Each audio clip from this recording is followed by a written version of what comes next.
उस अपडेट में मैं हूं आपके साथ अमित शर्मा। शुरुआत करेंगे इस वक्त की बड़ी खबर के साथ जो एटा से मिल रही है। एटा से इस वक्त की बड़ी खबर आपको बता दें, अनियंत्रित होकर बस खाई में गिर चुकी है। एटा से इस वक्त की बड़ी खबर आपको बता रहे हैं, जहां एक सड़क हादसा हुआ है। अनियंत्रित होकर खाई में बस गिरी है। हादसे में एक महिला की मौत हो चुकी है। 6 से ज्यादा यात्री घायल हैं। मौके पर पुलिस पहुंची और घायलों को अस्पताल पहुंचाया है। घायलों को सीएचसी अलीगंज और जैथरा में भर्ती किया गया है। एटा जैथरा थाना क्षेत्र के अलीगंज का यह पूरा मामला है। 6 से अधिक यात्री इस घटना में घायल हुए। तस्वीरें आपके सामने। दुखद पहलू इस सड़क हादसे का यह रहा कि इस सड़क हादसे में एक महिला की मौत हो चुकी है। फिलहाल मौके पर पुलिस पहुंची और घायलों को अस्पताल पहुंचाया है।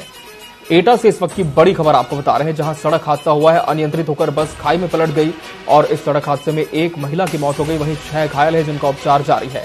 सभी घायलों को सीएचसी अलीगंज और जैथरा में भर्ती किया गया है। एटा से बड़ी खबर आपको बता रहे हैं। एटा जैथरा थाना क्षेत्र के अलीगंज का यह पूरा मामला बताया जा रहा है, जहां एक यात्री बस अनियंत्रित होकर खाई में गिर गई।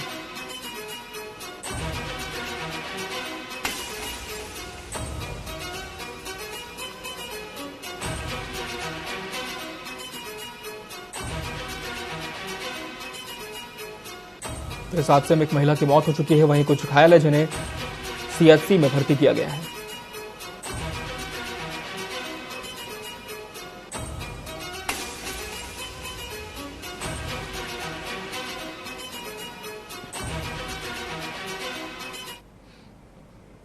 बढ़ेंगे आगे और बात करेंगे गोंडा की, जहां से भ्रष्टाचार का एक मामला सामने आया है। यहां के कंपोजिट विद्यालय के निर्माण में धांधली की गई। समाज कल्याण निर्माण निगम ने गुणवत्ता और मानक को ताक पर रखकर विद्यालय का निर्माण कराया था।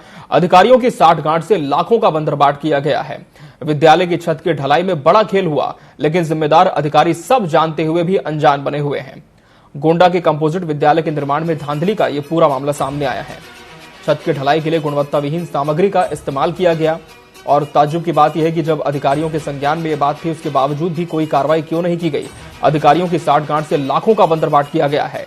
गुणवत्ताविहीन मटेरियल का इस्तेमाल इस पूरे निर्माण कार्य में हुआ है। गोंडा के कंपोजिट विद्यालय के निर्माण का यह पूरा मामला है, जहां छत की ढलाई के लिए धांधली की गई, गुणवत्ताविहीन सामग्री का उपयोग किया गया। हमारे सहयोगी राशिद खान इस खबर पर जुड़ चुके हैं। राशिद, अधिकारियों की साठगांठ से लाखों के बंदरबाट का यह पूरा मामला सामने आया है। क्या अब इस दिशा में कोई कदम प्रशासन ने उठाया है? कोई जांच की जा रही है?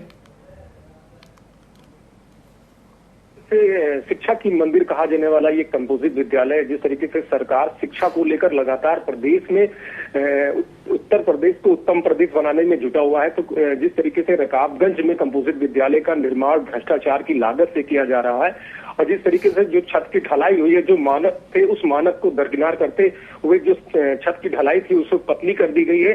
जब इस पूरे प्रकरण में जो जिम्मेदार अधिकारियों से बात की गई तो उनके द्वारा ये बताया भी गया कि कहीं ना कहीं भ्रष्टाचार किया गया है।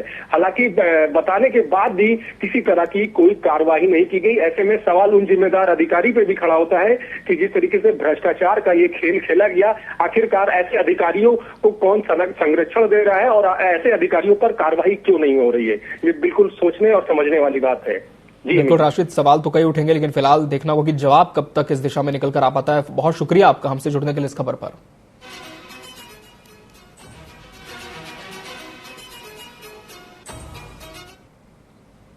और बात करेंगे बड़ी खबर की, जो कासगंज से मिल रही है। कासगंज से इस वक्त की बड़ी खबर आपको बता दें, उमर अंसारी कासगंज जेल पहुंचा है। कासगंज से इस वक्त की बड़ी खबर आपको बता रहे हैं, उमर अंसारी कासगंज जेल पहुंचा है।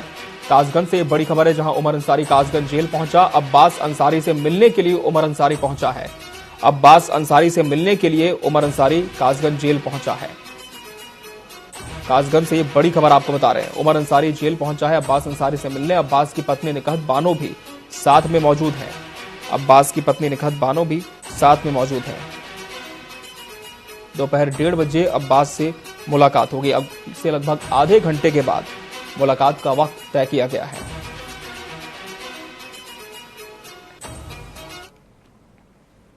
सुल्तानपुर संसदीय क्षेत्र से भाजपा प्रत्याशी घोषित होने के बाद मेनका गांधी पहली बार अपने जिले पहुंची, जहां उन्होंने अपने स्वागत समारोह में शामिल होने के बाद भाजपा कार्यालय पर पत्रकारों से बातचीत की। उन्होंने कहा, मुझे खुशी है कि मैं भाजपा में हूं। चीनी मिल का जीर्णोद्धार अब का मेरा मुख्य एजेंडा होगा।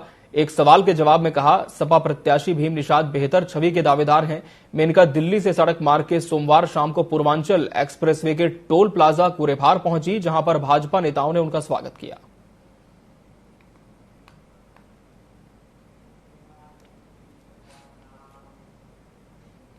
लोकसभा चुनाव के दूसरे चरण के मतदान के लिए नामांकन शुरू हो चुके हैं। गौतम बुद्ध नगर में दूसरे चरण में मतदान होना है, जिसके लिए सोमवार को समाजवादी पार्टी से डॉक्टर महेंद्र नागर ने अपना नामांकन दाखिल किया। उनके साथ समाजवादी पार्टी के राष्ट्रीय प्रवक्ता राजकुमार भाटी भी पहुंचे। नामांकन दाखिल करने के बाद समाजवादी पार्टी प्रत्याशी ने भाजपा पर हमला बोला। कहा कि भाजपा सरकार में बेरोजगारी बढ़ रही है, किसानों के मुद्दे पर नोएडा में कोई काम नहीं हुआ। साथ ही उन्होंने इलेक्टोरल बॉन्ड को भी भ्रष्टाचार का बड़ा मुद्दा बताया।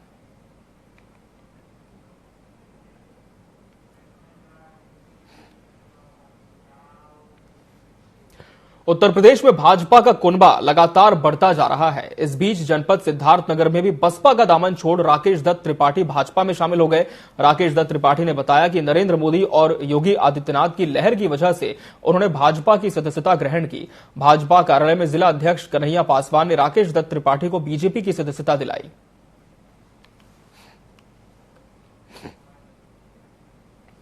योगी जी और मोदी जी का पूरा लहर चल रहा है और देश ही नहीं पूरे विदेशों में भी जो भारत की इकॉनमी को बढ़ाने का काम किया है उन्होंने, जो लोगों को जो गरीबी रेखा जो ऊपर बढ़ाने का काम किया है। और सबसे बड़ी बात तो आदरणीय मोदी जी और योगी जी तो बहुत बड़ी बात हो गई, हम लोगों के बीच में जो लगातार चलने वाले और 5 सालों में कभी ये नहीं लगा कि आप चुनावी मोड में नहीं रहते हैं। हम लोगों के युवाओं के प्रेरणा स्रोत आदरणीय जगदम्बिका पाल जी के नीतियों से और देश की जो हमारी योगी मोदी की नीतियां हैं उससे हम लोग जो है प्रभावित होकर आज हजारों सैकड़ों संख्या में नौजवानों के साथ में हम लोग भारतीय जनता पार्टी ज्वाइन किए।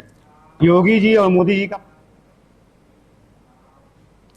भाजपा के राज्यसभा सांसद बाबूराम निषाद ने सीतापुर में प्रेस वार्ता लेकर बीते दिनों हुए ईडी अलायंस की रैली को झूठ और भ्रष्टाचार का डेली शॉप बताया है। उन्होंने कहा कि यह झूठ, भ्रष्टाचार और धोखे का गठबंधन है। उनकी रैली झूठी डेली शॉप है, जहां एक एक नेता भ्रष्टाचार में डूबा हुआ है। कोई जेल में है तो कोई जमानत पर बाहर है और एक दूसरे का भ्रष्टाचार छुपाने की वकालत में पूरा सिलसिला है। अरविंद केजरीवाल शराब के घोटाले में जेल गए, वहीं राहुल और सोनिया जमानत पर बाहर हैं। आखिर इन पर विश्वास कौन करेगा? सीबीआई उनके खिलाफ भी काम कर रही है, जांच चल रही है, वो भी अभी सुरक्षित नहीं है। जिस दिन घपला खोलेगा तो उत्तर प्रदेश की जनता को पता चलेगा कि पूरे उत्तर प्रदेश में मोरम और बालू को कैसे सिंडिकेट बनाकर अखिलेश यादव और उसके मंत्रियों ने और उसके परिवार ने लूटता करने का काम किया। अगर ये साफ सुथरी नहीं मिल रही है, क्या कारण है? कारण यही है, बाहर बयान दे देना तो सामान्य बात है, लेकिन जब न्याय के घेरे में व्यक्ति होता है तब पता चलता है कि क्या है सच्चाई और क्या नहीं है। सच्चाई है कि इन्होंने घपले किए, अभी इनको जमानत नहीं मिल रही। लोकसभा का चुनावी बिगुल बजने के बाद तमाम पार्टियां मैदान में उतर चुकी हैं। ऐसे में पार्टी एजेंडे को लेकर उत्तर प्रदेश बीजेपी के पूर्व विधायक मनोज सिर्फ उर्फ गुड्डू भी अपनी कमर कस चुके हैं। इस बार 400 पार के साथ मैदान में पिच संभालते नजर आएंगे। लोकसभा चुनाव की तैयारियों को लेकर मनोज सिंह ने टीवी 24 से खास बातचीत की। 2024 लोकसभा चुनाव का चुनावी बिगुल बजने के बाद तमाम तरीके की तैयारियां शुरू हो चुकी हैं। बात कर लें तो मुख्तार अंसारी, जो कि पुराने बाहुबली नेता रहे हैं, उनका जेल में मौत हो जाने के बाद कहीं ना कहीं देखा जाए तो उत्तर प्रदेश में भी कहीं ना कहीं देखा जाए राजनीतिक गलियारों में गर्मागर्मी देखने को मिली है। तमाम तरीके के सवाल उठ रहे हैं। उससे पहले लोकसभा चुनाव नजदीक। एक नेता ऐसा भी है जिसने अपनी सारी उम्र गरीबों पर ही लुटा दी। लखीमपुर के उद्योगपति जिन्होंने अपनी कमाई का आधा हिस्सा गरीबों के पेट भरने में लगा दिया। महज 10 रुपए में भरपेट खाना खिलाना इनकी अब पहचान बन चुकी है। आगामी लोकसभा चुनाव को लेकर रमेश अग्रवाल ने टीवी 24 संवाददाता से खास बातचीत की। हम लोगों ने बचपन में किस्से कहानियों में अक्सर नाम सुना होगा रॉबिन हुड। जी हाँ, इस युग में भी एक रॉबिन हुड है और हमारे साथ है लखीमपुर के रहने वाले हैं रमेश अग्रवाल जी। रॉबिन हुड इनका नाम यहाँ क्यों पड़ा, आइए इनसे जानते हैं। आज हमारे साथ मौजूद हैं, इनसे ही जानते हैं कि लखीमपुर में रहते हुए इन्होंने कितने काम किए हुए हैं। सबसे पहले सर आपका स्वागत है टीवी 24 में। धन्यवाद आपका। सर मैं ये जानना चाहूंगी कि आप समाज सेवी लगातार करते हैं, महज आपने लगभग आधी उम्र भी निकाल चुके हैं, आप लगातार काम करते चले आ रहे हैं। सबसे पहला जो आपने काम यहाँ पे स्टार्ट किया था 10 रुपए की रसोई, तो ये कहाँ से आपने सोचा इसको कैसे करना चाहिए और कैसे शुरुआत कहाँ से करी थी आपने? पहला तो ये कि ये सबसे पहला काम नहीं था, ये तो बहुत 2017 में शुरू हो पाया। हमारे जो गुरु हैं उन्होंने हमें प्रेरणा दी थी कि किसी को भी अगर आप खाना खिलाते हैं इससे बड़ा कोई पुण्य का काम नहीं है। तो खाना खिलाने के लिए सोचा गया कि कहीं पर कि इसकी व्यवस्था कर दी जाए जो गरीब लोग जहाँ पर खाना खा सके, जिनके पास पैसे की व्यवस्था नहीं है वो भी खा सके। उसके लिए लखीमपुर में मैंने 2017 में एक रसोई शुरू की थी जो 10 रुपये में खाना लोगों को आज तक प्रोवाइड करा रही है। क्योंकि कीमत 10 रुपये इसलिए रखी गई कि एक तरीके से किसी को भी अपमान न महसूस हो कि हम फ्री में कुछ ले रहे हैं, तो उसकी वजह से 10 रुपये हम उनसे चार्ज करते हैं, नॉमिनल चार्ज है। तो वो अभी तक चल रहा है। हम कोशिश यही करता हूँ कि बहुत ज़्यादा एक्सपोजर होकर के ना किया जाए, क्योंकि उससे एक दो समस्याएं पैदा हो जाती हैं कि आप हर एक आदमी की चाह करके भी मदद नहीं कर सकते, और अगर आप बहुत ज़्यादा एक्सपोजर होकर के काम करेंगे तो क्योंकि देश में बहुत ज़्यादा हालात जो है समस्याएं ज़्यादा हैं और उनका समाधान कम है, तो मैं अकेला व्यक्ति बहुत कुछ नहीं कर सकता हूँ। तो जितनी मेरे से बन पड़ती है उतनी सेवाएं मैं जिसको ज़रूरत होती है, जो मेरे इर्द गिर्द के लोग जानते हैं और वो अपना जो मुझसे कहते हैं तो मैं पूरी करता हूँ। बहुत बहुत शुक्रिया। जी हाँ, जैसे कि इनका ये कहना है कि ये लगातार लखीमपुर के लिए जो भी प्रयास होगा वो लगातार करते रहेंगे। वीडियो जर्नलिस्ट उत्तम के साथ रूबी सिद्दीकी, टीवी 24। और इस बीच लखनऊ से एक बड़ी खबर आप तक पहुंचा दें। लखनऊ से इस वक्त एक बड़ी खबर मिल रही है। लखनऊ से इस वक्त की बड़ी खबर आपको बता दें, समाजवादी पार्टी के कई नेता आज कांग्रेस में शामिल होंगे। समाजवादी पार्टी के कई नेता आज कांग्रेस में शामिल होने जा रहे हैं। लखनऊ से इस वक्त की बड़ी खबर आपको बता दें, समाजवादी पार्टी के पूर्व विधायक उज्जवल रमन सिंह कांग्रेस का हाथ थामेंगे। सपा के पूर्व विधायक उज्जवल रमन सिंह आज कांग्रेस का हाथ थामने जा रहे हैं।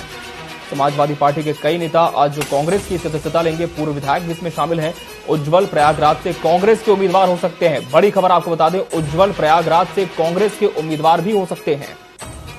कांग्रेस कार्यालय पर थोड़ी देर में ज्वाइनिंग होगी। कांग्रेस कार्यालय पहुंचकर थोड़ी देर में ज्वाइनिंग कराई जाएगी। इस वक्त की बड़ी खबर आपको लखनऊ से बता रहे हैं। ब्यूरो चीफ लखनऊ दानिश वारसी हमारे साथ इस खबर पर जुड़ चुके हैं। दानिश, आज बताया जा रहा है कि समाजवादी पार्टी के कई नेता कांग्रेस का दामन थाम सकते हैं। कौन कौन से बड़े नाम इसमें शामिल हैं और आगे क्या रणनीति होगी? क्या प्रत्याशी भी घोषित हो सकते हैं? जी बिल्कुल, थोड़ी देर में भी कांग्रेस की प्रेस कॉन्फ्रेंस शुरू होने वाली है और समाजवादी पार्टी से हालांकि कांग्रेस का गठबंधन भी है, लेकिन जिस तरीके से समाजवादी पार्टी के विधायक जो हैं उज्जवल वो अब कांग्रेस में शामिल होने जा रहे हैं, तो ये मैं कह सकता हूँ कि गठबंधन के साथ साथ क्या समाजवादी पार्टी के अंदर भी सेंधमारी चल रही है। और दूसरी चीज ये कि सबसे बड़ी बात आ रही है कि प्रयागराज से वो प्रत्याशी भी होंगे। तो एक तरफ तो समाजवादी पार्टी से गठबंधन भी है और दूसरी तरफ समाजवादी पार्टी के ही बेहतरीन विधायक या बेहतरीन कह सकता हूँ प्रत्याशी के रूप में थे, वो अब समाजवादी पार्टी कांग्रेस में शामिल हो रहे हैं। कांग्रेस से प्रयागराज से प्रत्याशी भी होंगे। तो एक तरफ तो गठबंधन है और दूसरी तरफ कुछ कद्दावर नेता भी हैं। इनके साथ साथ जो विधायक जी के साथ तमाम कुछ और कद्दावर नेता हैं जिनका खुलासा होना बाकी है। कुछ और भी ऐसे नेता हैं जो कांग्रेस में शामिल होने जा रहे हैं। हालांकि प्रेस कॉन्फ्रेंस शुरू होने में बस कुछ ही देर रह गए हैं। अजय राय और अविनाश पांडे अभी कुछ ही देर में प्रेस कॉन्फ्रेंस करने वाले हैं। अभी कुछ देर में खुलासा हो जाएगा कि प्रयागराज के प्रत्याशी विधायक के साथ साथ और कौन कौन से लोग हैं जो इसमें शामिल होने जा रहे हैं। तो क्या कांग्रेस के साथ जो गठबंधन समाजवादी पार्टी का चल रहा है, अगर वो समाजवादी पार्टी के कुछ बढ़िया प्रत्याशी या बढ़िया एमएलए या कुछ कद्दावर नेता अगर कांग्रेस में शामिल हो जा रहे हैं तो क्या गठबंधन में कोई रार पड़ सकती है कि नहीं पड़ सकती, ये भी देखने वाली बात होगी। हालांकि अभी समाजवादी पार्टी का गठबंधन चल रहा है, कांग्रेस की कृषि शुरू होने वाली है। कांग्रेस की कृषि में ये बात अभी तय हो जाएगी कि उज्जवल के साथ साथ और कौन कौन से लोग हैं जो इसमें शामिल होने जा रहे हैं। जी बहुत शुक्रिया आपका हमसे जुड़ने के लिए इस खबर पर। तो थोड़ी देर में कांग्रेस की प्रेस कॉन्फ्रेंस होगी, जिसके बाद पूरी तरह से जो तस्वीर है वो साफ हो जाएगी कि कौन कौन से बड़े नेता समाजवादी पार्टी से कांग्रेस के खेमे में आ रहे हैं और आगे उन्हें क्या जिम्मेदारी दी जाएगी।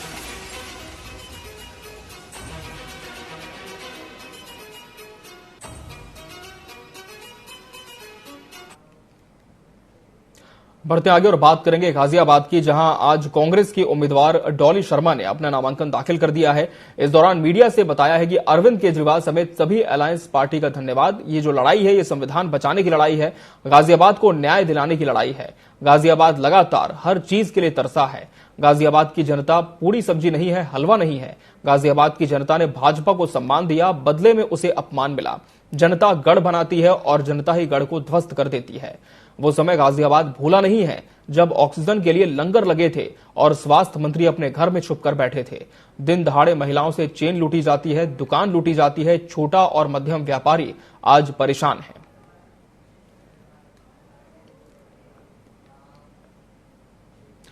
और इस बीच रायपुर से एक बड़ी खबर मिल रही है। रायपुर से इस वक्त की बड़ी खबर आपको बता दें, सीएम साय के हेलीकॉप्टर में तकनीकी खराबी आ गई है। रायपुर से इस वक्त की बड़ी खबर आपको बता रहे हैं, मुख्यमंत्री विष्णुदेव साय के हेलीकॉप्टर में तकनीकी खराबी आ चुकी है। सीएम साय के हेलीकॉप्टर में तकनीकी खराबी आ चुकी है। सीएम साय को कांकेर के लिए रवाना होना है।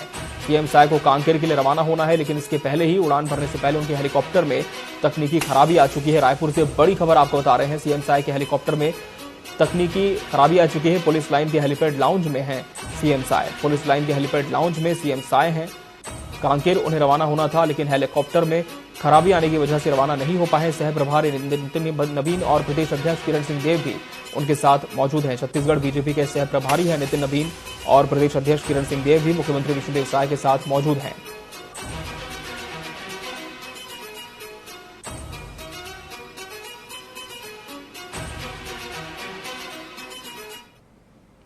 बढ़ते खबरों में आगे, कानपुर में रायपुर थाना क्षेत्र के अफीम कोठी राखी मंडी में मंगलवार सुबह अज्ञात कारणों से आग लग गई।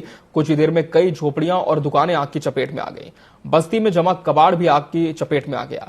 देखते ही देखते आग ने विकराल रूप धारण कर लिया। यही नहीं, आसमान में काले धुआं का गुबार छा गया और आग थमने का नाम नहीं ले रही है। सूचना पर दमकल की कई गाड़ियां मौके पर पहुंची, आग पर काबू पाया। आग लगने के कारणों का पता नहीं चल सका है।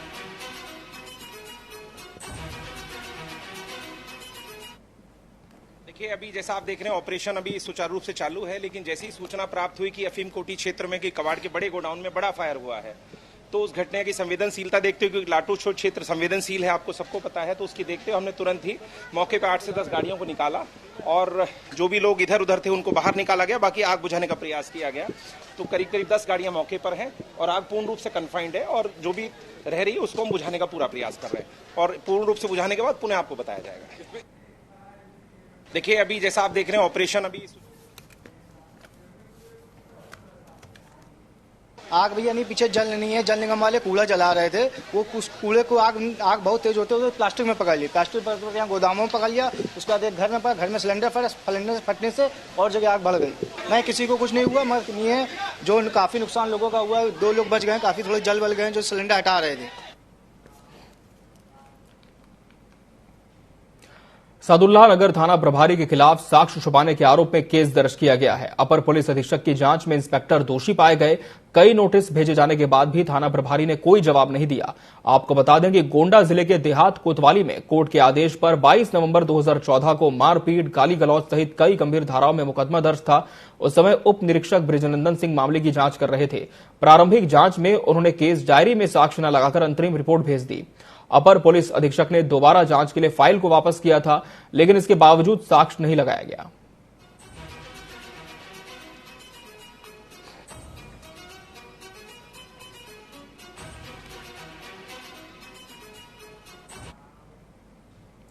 भाजपा प्रत्याशी सुब्रत पाठक मंगलवार को बिधुना पहुंचे। इस दौरान उन्होंने कार्यकर्ताओं को संबोधित करते हुए कहा कि औरैया में लोकसभा चुनाव को लेकर काफी घमासान मचा हुआ है।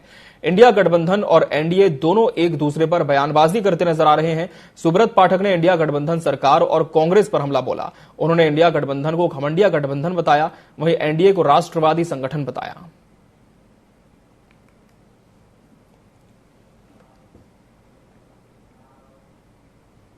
सोनभद्र में सोमवार को जिलाधिकारी चंद्र विजय सिंह ने संचारी रोग नियंत्रण अभियान का शुभारंभ किया।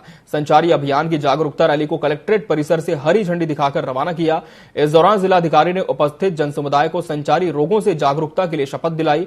मौके पर मुख्य चिकित्सा अधिकारी डॉक्टर अश्विनी कुमार ने बताया कि विभाग के सहयोग से इस अभियान को सफल बनाया जाएगा। 11 विभागों के सहयोग से 1 अप्रैल से 30 अप्रैल तक संचारी अभियान चलाया जाएगा।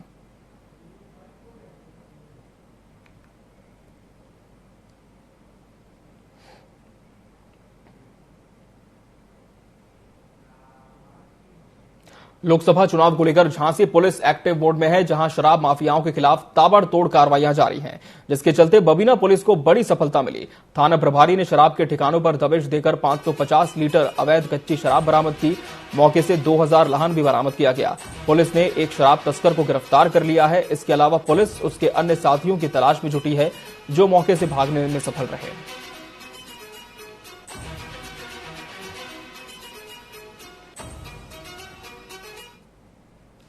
लोकसभा सामान्य निर्वाचन 2024 की तैयारियों के दृष्टिगत झांसी पुलिस के द्वारा वरिष्ठ पुलिस अधीक्षक झांसी महोदय के कुशल नेतृत्व में और एसपी सिटी झांसी महोदय के कुशल पर्यवेक्षण में अवैध शराब के विरुद्ध निरंतर जारी अभियान के क्रम में आज 1 अप्रैल 2024 को थाना बबीना के ग्राम चमरुआ के बाहर के जंगल में थाना बबीना को सूचना मिली कि अवैध शराब का निष्कर्षण किया जा रहा है। इस सूचना पर तत्काल थाना बबीना की पुलिस पर्याप्त बल के साथ पहुंची और दबिश दी। इस कार्यवाही के क्रम में मौके से एक अभियुक्त को गिरफ्तार किया गया है, जिसका नाम गुड्डा सन ऑफ भरते है। ये चमरुआ का रहने वाला है। यहाँ मौके पर हमें 2000 किलो के आसपास लहन मिली, जिसे नष्ट कर दिया गया है। यहाँ पर शराब बनाने की भट्ठी और शराब बनाने के अन्य उपकरण भी मिले हैं, जिसे मौके पर जब्त कर लिया गया है।